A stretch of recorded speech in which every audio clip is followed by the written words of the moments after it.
26. When Jesus saw his mother there, and the disciple whom he loved standing nearby, he said to his mother, "Dear woman, here is your son." And to the disciple, "Here is your mother." From that time on, the disciple took her into his home. Here we find Jesus beaten down and body broken. He has been mocked by the soldiers, betrayed by Judas, and denied by Peter. Jesus is left hanging on the cross to die for the sins of this world.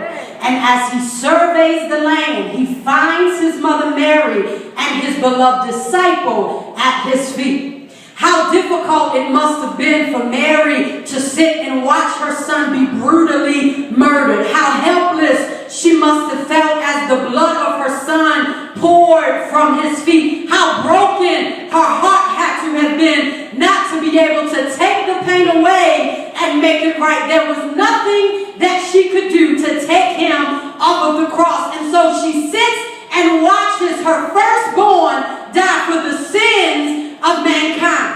She was able to flee from Bethlehem to save him from death as a baby boy. But this time, Mary couldn't fix it. To hear your baby cry and not be able to wipe away his tears had to have been excruciating. And unlike some of us, Mary had a sensitivity for the fact that Jesus was going through. She couldn't sit and watch them beat him senseless. So she sits and watches this crucifixion.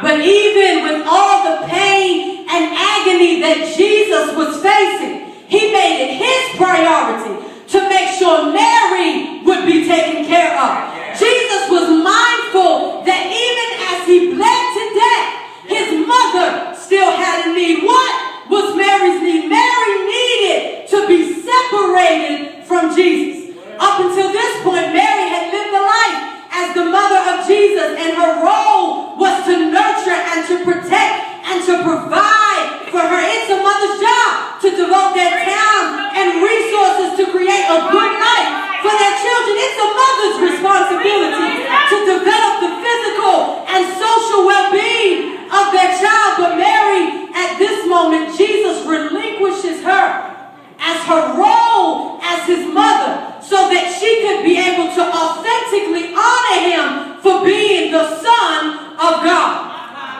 Sometimes God takes us through things that he has to fall back and separate himself, not so that we can throw fits and tantrums, not so that we can perform stunts and shows, but simply so that we can maintain a respect for the holy. Because some of us would have to admit we have gotten too familiar and too accustomed and comfortable with Jesus.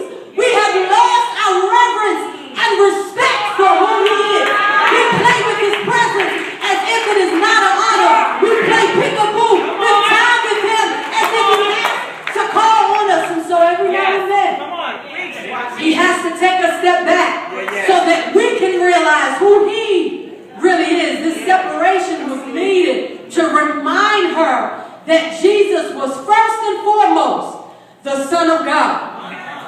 Our separation from him reminds us that he is still sovereign and holy. Our times of separation from him reminds us that he is still Lord of all. Our separation reminds us that he is still the King of Kings and the Lord of Lords. Mary needed to be separated. Why else? What else did Mary need? Mary needed to be satisfied. Jesus was the oldest son, and so it was his responsibility to ensure that his mother was cared for. This was Jewish custom and tradition. Jesus knew that his death was coming near. He knew that in order to complete the ultimate sacrifice, he would have to close his